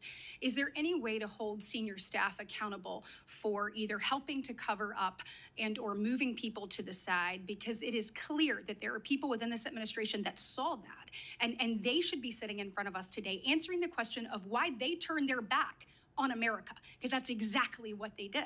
And so whether it's secretaries, whether it's people in the administration, or whether it is senior staff, we deserve some accountability and we deserve some answers. And then my last question will be for Mr. Spicer, legacy media. How in the world do we hold them accountable? If all of us on the outside can see it and we are saying, get to the bottom of this, but yet they refuse, what mechanisms should we put in place to be able to hold them accountable for not actually following what is clearly in front of them? Senator, you're asking the right question. When it comes to accountability, it can't be overstated. When the Biden White House stripped 440 White House hard passes from independent journalists, they were attempting to control the narrative, to make sure that no one who wanted to hold them accountable was silenced. Part of what I think this administration has done so well is bringing in new voices, people from disparate backgrounds of all sorts, to ask the White House press secretary, to ask the senior staff, and to be able to hold them accountable. Part of it is allowing other voices in the media. We've seen what the legacy media did, but that's why I think the growth of independent media is so healthy for our democracy, and we need more of it, not less. Thank you. And then the senior staff question, please. Yeah, look, Senator, I mean, senior staff from the first Trump administration were brought in before committees and investigated for their participation in drafting the president's remarks on January 6th, for drafting a speech. So if there was an effort by senior staff, the Politburo, as they seem to like to have called themselves, if they were purposely distancing cabinet members, evading difficult Q&A with press, all as an attempt to conceal the president's mental acuity, yes, they should be held accountable. Thank you. Thank you. Senator Moody. Thank you, Senator Cornyn, Senator Schmidt. Appreciate you holding this important hearing. And certainly I appreciated my colleague, Senator Britt's remarks in listing out so many of the failures of the last administration as they played out. I think Americans, yes, sat horrified as they watched these events unfold, but at the core of those failures were bad policy decisions. And the truth is, you know, people talk a lot about the end of the Biden administration and his debate performance. But those of us that were involved of the repercussion and the consequences of some really bad, irresponsible, reckless, I would say dangerous policies, and were involved from day one of the Biden administration, we started questioning immediately who was making these decisions, because they were so disastrous for the security of this nation and the safety of our people. So I would say from day one of the presidency through all 4 years, this was a legitimate question, and every single failure that Senator Britt listed was the consequence of a policy decision. When I was the Florida Attorney General, one of the very first executive actions that came out undid both Republican and Democrat presidential precedents of saying, if someone is here in our country and they're here illegally and they are committing serious felonies, we are deporting them. And actual priorities were that those were the ones they went after first. And one of the very first actions that came out of that White House was they abandoned that both Democrats and Republican presidents had enforced, and released to all law enforcement around the nation that they were no longer going to make that a priority. When sheriffs were calling and pleading with us to take these people from their jails and not make them release them back into the communities, we would try and communicate this, but indeed they were canceling detainers and releasing these people into the communities. They were taking people that were brought here from other countries, brought here only to prosecute because they were a danger to our nation and our people. And instead of deporting them after their prison sentences, they were pushing them into the United States. And I don't think it should be lost on anyone that just yesterday it came out. You know how many the Trump administration pushed into our interior in the last full month? 0. And I want you to compare that to a month of the Biden administration, where hundreds of thousands of people, barely vetted, if vetted, were forced into our nation's interior. And you've seen these consequences play out. It's not just rape victims, murder victims, robbery victims. We've caught people here that's from foreign nations that are on the terrorist watch list that can cause some of our nation's biggest tragedies and devastation. That is the undermining of what a commander-in-chief is supposed to do in those policies. We saw it day one, and that's just one example. And it played out for 4 years. So I think one of the reasons that you see not one Democrat in this hearing room right now asking these questions is because how do you defend the indefensible? What are they gonna say? I mean, there has never been a more reckless, negligent administration that I can remember in my lifetime. And as an attorney general, as the wife of a law enforcement officer, as a federal prosecutor, as a judge, I sat horrified that that was the person that was in charge of our safety, our commander-in-chief, in charge of our borders. And I know, Mr. Wold, you have talked about the danger in executive actions being pushed out when somebody's not in charge that understands how it's affecting the safety of this nation. I'm sure based on your prior experience and some of the things that you saw being pushed out, I often thought, this is a radical aide's dream. You have a commander-in-chief probably not able to pay attention, and they're pushing out policies left and right. Tell me in your experience if you noticed anything where that could be the case coming out of that administration. Yeah, thank you, Senator. I mean, I think on the immigration score itself, so many of those sort of special powers exercised by President Biden on parole, on temporary protected status, they require the president to do those in his own name, correct? It's a case-by-case evaluation performed by the chief executive. And so I think in reviewing some of those, when I was sitting on the sidelines, the question I had was, what does the paper process look like for that? How did DHS work that up? How did it go through the staff secretary's office? And what was the president briefed on as far as the policy considerations tied to some of these decisions to bring in violent criminals from Haiti or Nicaragua into the interior of the United States? And did it concern you when you learned, and we are now uncovering, that cabinet officials were kept from meeting with the president for months at a time? Look, I mean, if you go back through our history, Senator, so Grover Cleveland, Wilson, FDR, JFK, President Johnson, President Biden, it's almost a Democrat sport to keep from the American people the health and acuity of the chief executive. They've been doing this for a long time, but this is of another level, especially as Mr. Spicer was mentioning, the complicity of the national media in obscuring this, but also that cabinet officers would go to the lengths of avoiding interacting with the chief executive because they were fearful that they would have to speak to his diminished capacity. And I'm running out of time, and it was a particular concern that the media seemed to never ask him about executive actions and policy. Favorite flavor of ice cream? Yes. Why he was pushing dangerous criminals into the interior of this nation? No. And that is why I think this hearing was so very important. What was coming out of this administration was a radical wish list. And certainly you can see it, what has happened to the consequences playing out right now. And now I think we're all seeing why. Thank you. Senator Blackburn. Thank you, Mr. Chairman, and I'm so pleased. I join my colleague from Florida in saying it is time that we have this hearing. All across Tennessee, I hear from people every single week that say, what was really going on in the White House, and why would no one say anything when, with your very own eyes, you could look at any of the footage and see what was transpiring with President Biden. And I think the fact that many of his own cabinet members knew that he was not fit to serve and that there was a cabal behind the curtain who was making all the decisions.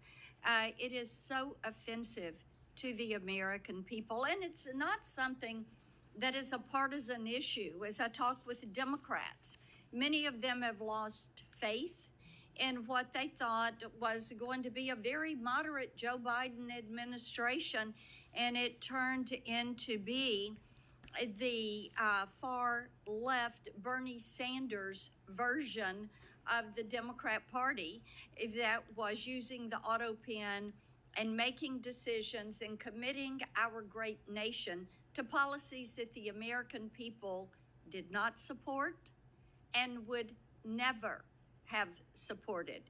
And I fully believe that because of that overreach and that flippant attitude that much of his staff had toward the policies of this nation, to people in the administration that chuckled about tossing gold bars off the Titanic. They knew they were going down. They knew they were going to be found out. And they probably knew at some point there would be a hearing like today, and the other side of the dais would be completely empty because no one can defend what they did. Mr. Wold, I want to come to you for a moment and talk about something that was really a disturbing revelation from the Tapper Thompson book. And you know, this is part of the thing. Now we're finding out the media was all a part of the joke. They were part of the ruse. They were part of the fraud that was pushed forward. A Biden staffer told the authors that Biden just had to win and then he could disappear for 4 years. That's all they needed to do. And, you know, it is, the following statement was, he'd only have to show proof of life every once in a while. And as I had a Tennessean say to me, when they had actually downloaded this book and read it, and then they said, you know, how stupid do they think we are? And the disrespect this administration showed to the American people. Why is it that the American people appreciate that President Trump goes out and nearly every day is taking questions and answering questions? Is because they have now found out that these staffers were willing to do undemocratic things, as using their term, to keep the president in office, to keep Biden there. They were willing to do undemocratic things, unlawful things. So, Mr. Wohl, let's talk about that behavior and how that undermines the faith of Tennesseans and all Americans in our public institutions, because they could see what was happening, but they were being lied to by people in the White House who were probably then running in their office and saying, well, we pulled it off another day. Yeah, Senator, I mean, this is a theme you've talked about for many years, which is the executive branch is enormous. I mean, there are close to 1,000 employees in the executive office of the president. There are nearly 4 million full-time federal employees throughout the 14 departments that the president oversees.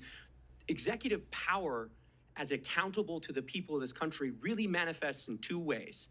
The power of the president to remove bureaucrats and to fire them, and to affix his signature to official actions that he undertakes. So when the Washington establishment says something to the effect of, well, democracy dies in darkness, yes, it does when there are staffers, the media, cabinet officials, senior advisors to the president who all create a covering sort of shroud of darkness that obscures who is actually making the decisions. And one other thing I'll just say very quickly, a number of your colleagues on the Democrat side have said, well, there's an OLC opinion here. We don't need to talk anymore. There's an OLC opinion. It says you can use the auto pen. The opening paragraph of that OLC opinion says you can use the auto pen, but only when the president directs that you do so under his decision-making power, right? It is very clear again and again that the president actually has to make the decision. That cannot be delegated to a staffer or an advisor. And there's no indication here that anyone other than staff were making these decisions. Thank you, Mr. Chairman. Thank you, Senator Hawley. Thank you, Mr. Chairman. Thanks to all the witnesses for being here. You know, the visual, sometimes it really is true. A picture speaks louder than words. It's worth 1,000 words. And here, all you have to do is look over at this side of the dais to see that the stone wall continues.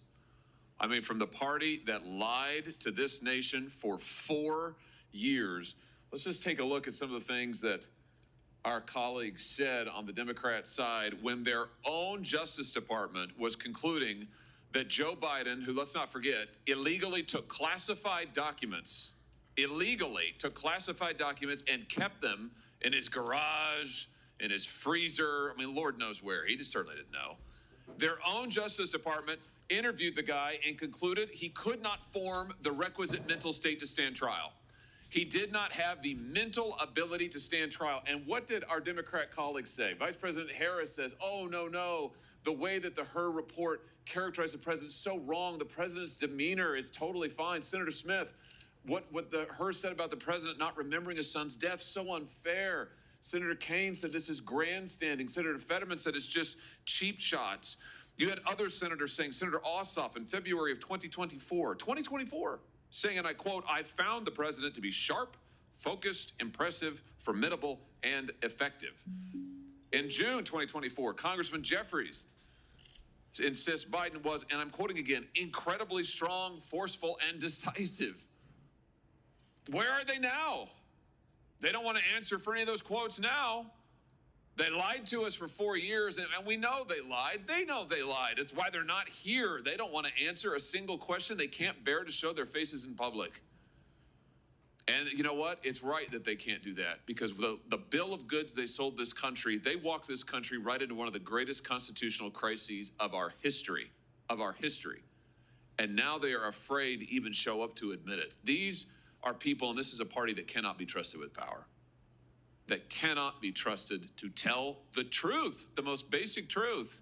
They all changed their tunes after Joe Biden debated President Trump, and the whole world could see he couldn't even form a sentence. That running this guy for president again is a form of elder abuse. My, how they changed their tunes after that.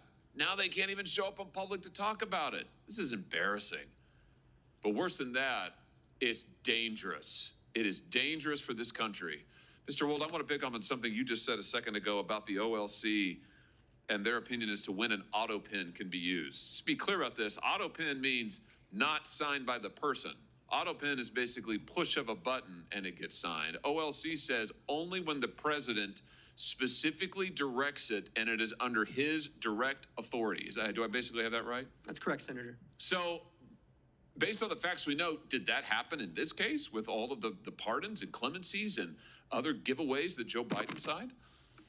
Assuming that the Biden White House complied with sort of traditional practice of presidential administrations and that there was record keeping either from the staff secretary or others, there should be records to indicate either through covering memorandum or briefing books where the president would have signed his signature authorizing this decision. None of that has come forward. That would be very easy to dispel some of these concerns.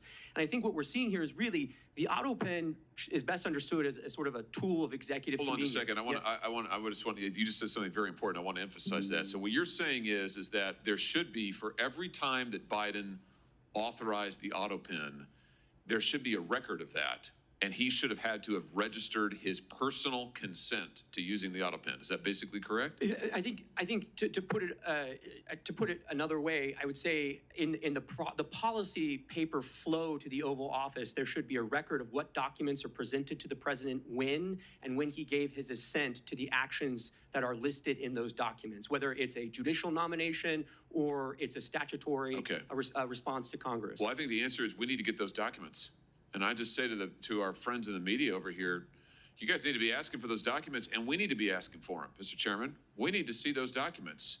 And the president, the former president now, could certainly choose to release them. I'm sure they're part of his personal papers, right, Mr. Wold? That's correct. And the first place to start would be the staff secretary's office under President Biden. Oh, here's the trail. If you want to know, if you want an answer to the question, did Joe Biden actually assent to the use of the auto pen and you think of all the people he pardoned, he granted clemency to, murderers, drug dealers, child rapists.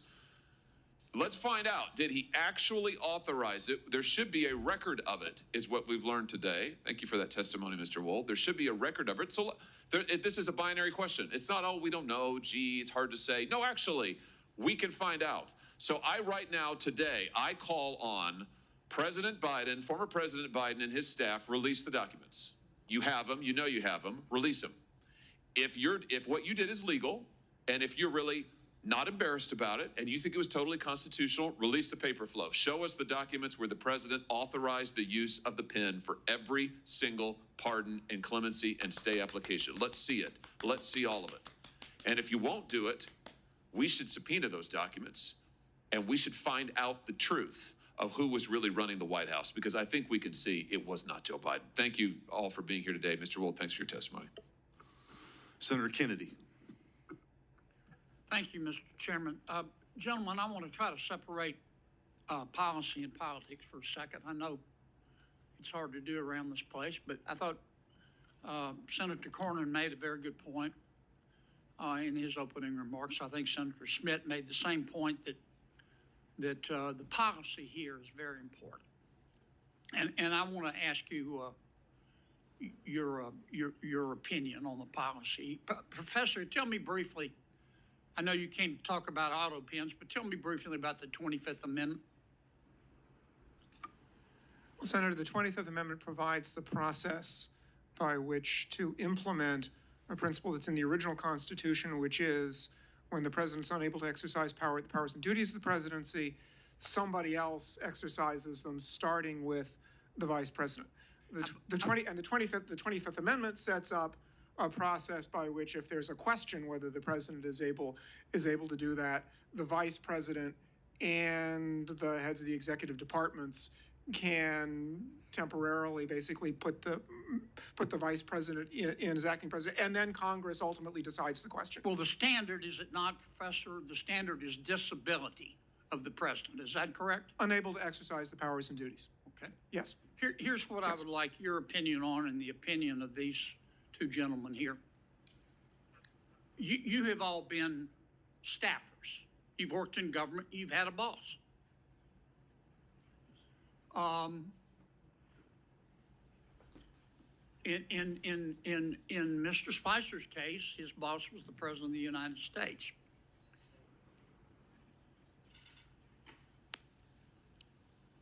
Let's suppose the president, you were using your experience as a staffer. You were working for the president, any president. Hypothetically a president. And let's suppose the president started talking like he was from outer space. Let's suppose the president became fatigued very easily. He couldn't finish a sentence without taking a nap. Let's suppose the president, he was just physically in bad shape, mentally and physically. Mentally, he may or may not have, you're not a doctor, neurodegenerative disease, but physically you can see you could bake a Thanksgiving turkey in the time it takes him to walk across the stage. Do you think, as a member of his staff, what do you think is your moral obligation to say, wait a minute, the president can't do the job anymore? I know you're loyal folks. You believe in your president, this president, whichever president. I'm speaking hypothetically. You're loyal. You want to be a good staffer, but you also have a moral obligation. How do you reach that decision, Professor? And I'll go to each of you. Senator, I think the first thing you would have to do in a situation like that is exercise your own judgment. How serious is this problem? Because everybody has moments when they lose focus, it happens. But if somebody thinks this is a really serious problem, I think the first thing to do is the most difficult, which is to say to the president, because the 25th Amendment also provides that the president can say, I'm unable to exercise the powers and duties of my office. And suppose the president That would be extremely says, difficult, but I think it should be. Look, trust me, I can. And it's clear to you that he has neurodegenerative disease and he can't. What do? Do you have a moral obligation as a staff member to go to the American people and say, we've got a problem here, it may cost me my career? Senator, I think at that point you have an obligation to talk to the vice president. Okay. Who is in charge of the Section 4 process under the 25th Amendment. What about you, Mr. Wald? You have a moral obligation. I understand you want it to go away, you want to work it out with him, but you can't. When does a staffer have a moral obligation to stand up and say he can't be president anymore, she can't be?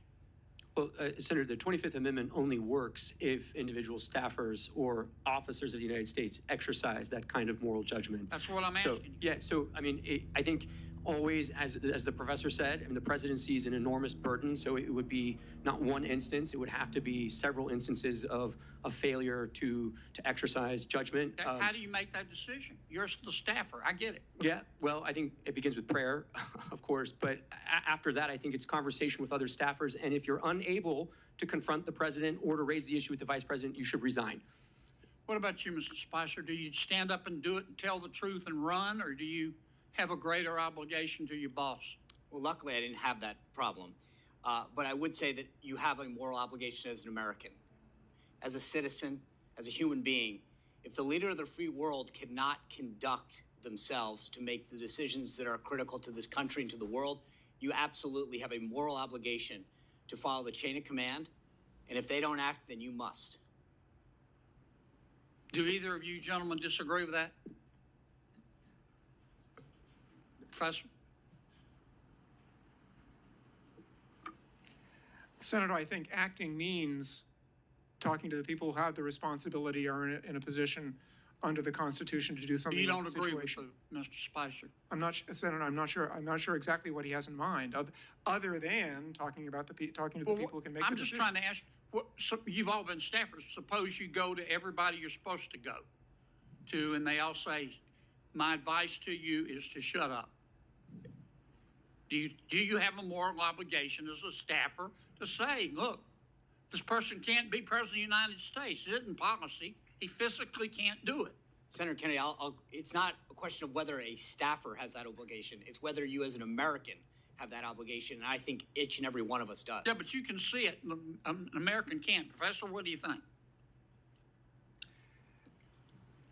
Senator, I think there are situations under which someone in that position should speak publicly, but I also think that the views of a single individual who is not the person who is constitutionally responsible for taking measures should be considered by the public as just the views of of one individual who has some information about the subject.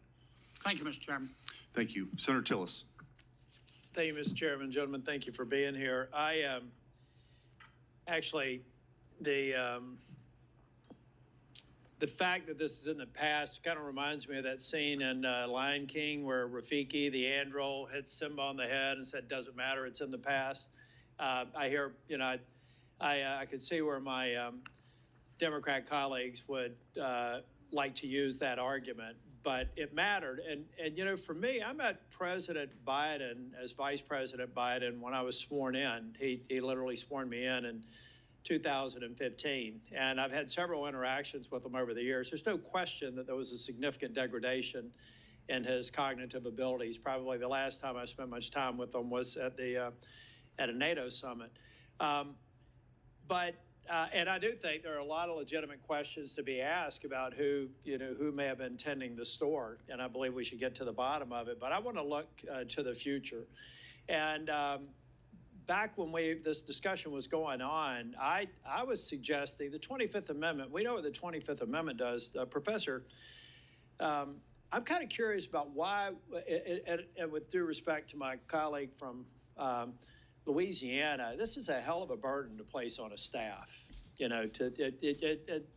Spicer, you've been in the White House. Can you imagine how heavy that would be and how unlikely it would be for you to be successful as an individual staff member? But Professor Harrison, I'm thinking more along the lines of what you see in boardrooms all the time about annual evaluations of the CEO or board members. What about the concept of something short of triggering the 25th Amendment, where the cabinet members, hand-selected members of the president, confirmed by the Senate, maybe on an annual basis, have to have an attestation that based on their work with the President of the United States, that he is mentally capable, fit, and the same way that we have boards make those decisions about board directors and CEOs. What would be wrong with some sort of a report or attestation to Congress from the cabinet member saying this man or woman is good to go, and it would be it would be perjury to Congress if they ended up covering up and history proved that. What's wrong with something like that as we're looking forward? Senator, I would be, and maybe I am sort of being unduly protective of the independence of the other two branches, but that's sort of why I want to leave it in that's why all I want is the cabinet to truthfully attest to the fact that their boss is of sound mind and body, and unless they lie, it's not an issue. Senator, it's an Article 2 responsibility to report to Congress like so many other things. What's wrong with that? I think it would be a very good idea for the president to create a process like that. My concern is the thought of Congress making such a process mandatory, especially in light. Well, I'm trying to figure out the consequence because arguably, I find it hard to believe that there were members of the cabinet that didn't go, you know what, we love this guy. He appointed us to this position, but he's missing a step. And they're refusing to. This is not about any one person. This country, this is about 340 million people in this country. No one of us should think that we should somehow be given a break if we're missing a step. So all I'm saying is you got to report honestly to Congress that the President of the United States, in your opinion, is absolutely demonstrated sound mind and body. It's like no other testimony. It'd be no different than us having them before the committee and say, is the boss okay? And if they lied, they'd be perjuring themselves. So what's the difference between that and some sort of a pro forma report that I'd be willing to subject the current president to, and then we'd have it for all the future presidents? What would be wrong with that? Senator, again, I think the problem there is the Constitution has created a process for that, and that's the 25th Amendment, and that suggests that Congress can't create another process. Now, I do think that the point you're making today is part of the political process that might lead presidents to create a system like that on their own, which might enhance the people's confidence. About to run out of okay. time. Mr. Spicer, what do you think? Senator, the president normally goes under a routine physical every year. In the case of President Biden, it was Dr. O'Connor who affirmatively stated his fitness for office. The doctor is probably the most competent person to attest to the president's fitness for office. The doctor should be held accountable for stating in the affirmative that President Biden was fit for office. Thank you. Thank you, Mr. Chair. Thank you. Senator Cruz. Thank you, Mr. Chairman. The Biden administration may go down in history as the most brazen constitutional fraud in American history. A Potemkin presidency fronted by a failing puppet with staffers behind the scenes pulling the strings. This is not political hyperbole. The American people saw it with their own eyes during the June 2024 debate. Numerous times, Biden stood frozen behind the podium, mouth agape, eyes frozen and unblinking. When he did speak, his words were confused and disjointed. I said that night, this is the most consequential presidential debate in history because it will result in one of the two candidates being removed from the ballot. That was exactly right. And following that debate, the Democrats recognized the collapse. They pulled out their knives and took out President Biden like Caesar on the Ides of March. For all of their strutting about, protesting that they support democracy, not a one of them gave a damn about democracy when they pulled Biden off the ballot and dropped Kamala Harris in without a single Democrat primary voter voting for him. And you know what? Not a single Democrat is here today because not a single one of them gives a damn about the fact that they lied to the American people for 4 years. They knew. Every one of them knew that Joe Biden was mentally not competent to do the job. The White House press secretary, she knew when she stood in front of the American people and lied over and over and over again. And they're not here because they can't defend themselves. It wasn't a surprise. For 4 years, the White House hid President Biden from Republican senators, would not let him meet with us. He served 40 years in this body. We all know him. And they deliberately lied. And by the way, Jake Tapper had a bombshell book exposing the incredible scandal that Biden's mental decline was covered up by Jake Tapper. There's a Yiddish word, chutzpah. And that truly is chutzpah. How dare we lie and cover up what we all knew?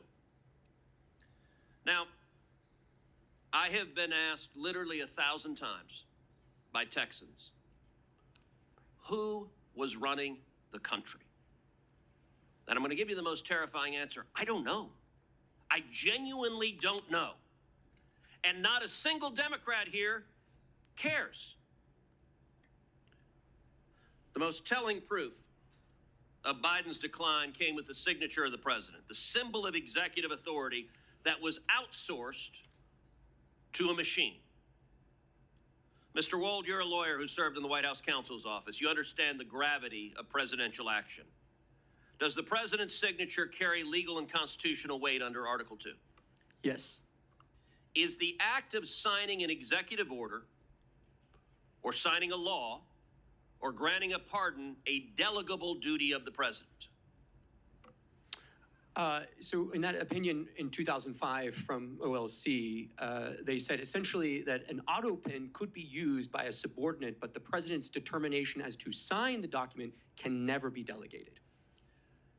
Can that authority be transferred to a staffer or machine without the president's explicit authorization? Never. And if you look at the statistics are stunning. In 2021, President Biden issued 78 executive orders. None were signed with an auto pen. That first year of the presidency, Biden, I suppose, was relatively lucid, and 78 executive orders he signed by hand. The second year, however, we see the auto pen emerge. The first auto pen executive order was issued on July 15th, 2022. After that day, 100% of the executive orders issued in 2022 were signed by an auto pen. In 2023, Biden issued 24 executive orders. 16 were auto penned. In 2024, Biden issued 19. 14 were auto penned. In 2025, Biden issued 14 executive orders.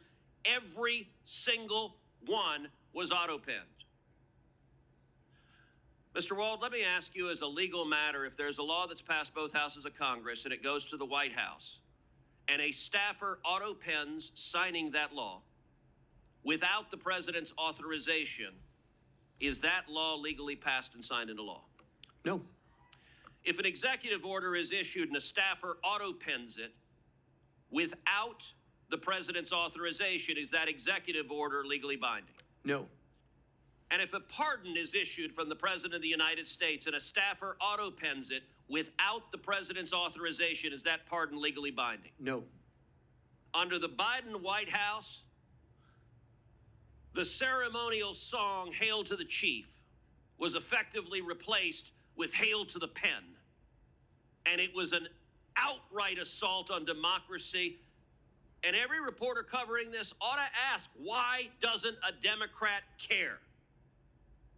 We heard about the moral responsibilities of a staffer. How about an elected senator who knows damn well that if we get into a war and Iran is preparing to fire a nuclear weapon at the United States, that the commander-in-chief is busy playing with his Jell-O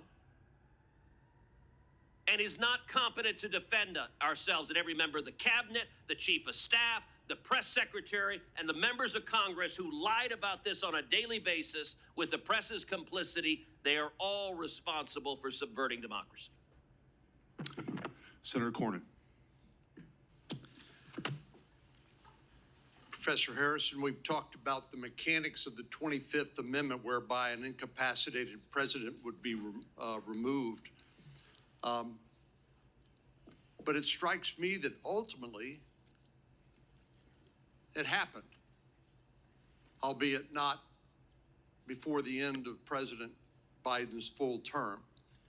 What we saw happen after the disastrous debate in the summer of 2024 is basically an exercise of the powers of the 25th Amendment by the political elites in the Democratic Party to get President Biden not to run again and to substitute Kamala Harris for him as the Democratic nominee for president.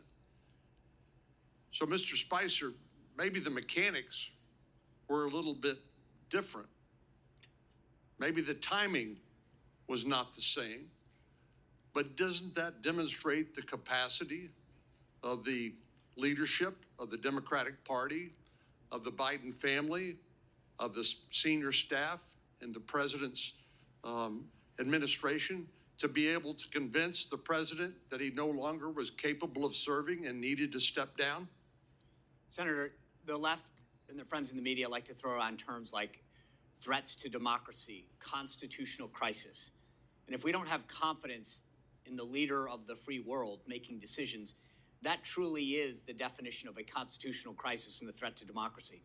So for all of these folks to stand up here and use those phrases over and over again and then not have the desire to show up, to understand what's happening, to stand up at the time, as we discussed earlier, whether it was a staffer or a cabinet member, to literally avoid going to the Oval Office. And in the case of the media, to avoid the questions that were so clearly obvious to the rest of America, shows that they were more concerned with power and preserving that power and an agenda than they were at really caring about the Constitution and democracy. I agree that that is the clear conclusion. And obviously they decided to do it only at such a time as that ability to wield power was coming to an end. If, in fact, President Biden had remained the nominee of the Democratic Party and then ran against and lost to President Trump, these folks would be out of luck and out of power. So they decided to act under that circumstance. Senator, you look at a lot of these decisions, and it was pretty clear that there was a handful of folks at the top of the Biden administration and Biden White House that had been around him for decades, where all of that information funneled. So I mentioned before, there are approximately 25 senior White House staffers that have the rank of assistant to the president. Those are the highest White House staffers. I would bet that only a handful of them ever interacted with President Biden on a daily basis. The rest of them had their communications funneled through other people. If the press secretary, the communications director, whose job it is to speak on behalf of the principal in lieu of them being able to talk or communicate, don't have access to those individuals at the senior-most level, then what good are they? And I would argue that while many times we heard people in the press and on the left accuse the Trump White House of quote-unquote lying, for them to go out there and talk about the president's stance on issues, what President Biden thought or didn't think on a personnel issue, a policy issue, when in fact they had never spoken to him, is in fact the epitome of lying. One of the most consequential actions or inactions of the Biden presidency during 4 years was his failures to secure our southern border and to deal with illegal immigration. I have in my hand examples of the Biden immigration proclamations and executive orders, and there are a lot of them, as you know. They also include things like granting temporary protected status to large populations of immigrants, particularly from countries in Central America, rescinding Trump administration policies when it came to enforcing our laws at the border, granting parole, which is essentially a permission slip to enter the country in a way that would otherwise be illegal. And Mr. Chairman, I'd ask unanimous consent that this document be made part of the record as an example of the sort of consequential border security and immigration-related measures that President Biden purported to sign. Without objection.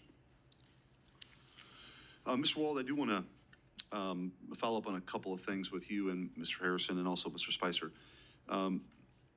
Under the Presidential Powers Act, we could have a special access request, correct, to the archivist to find out what assent was actually given by Joe Biden on the auto pen. Is that your understanding? If they kept records, right. Yes. Right. But I think that will be something we'll be pursuing. Professor Harrison, I wanted to ask you, sort of on the Article 1 branch's role, and I think I understand your concern when you say the president could do something. You're dealing with sort of a separation of powers issue is sort of what I'm reading into that. So the Article 1 branch can impeach for high crimes and misdemeanors. Should the Constitution be amended, in your view, to deal with this incapacitation? So impeachment would be a vehicle beyond just the 25th Amendment, but impeachment would be a vehicle to deal with these issues.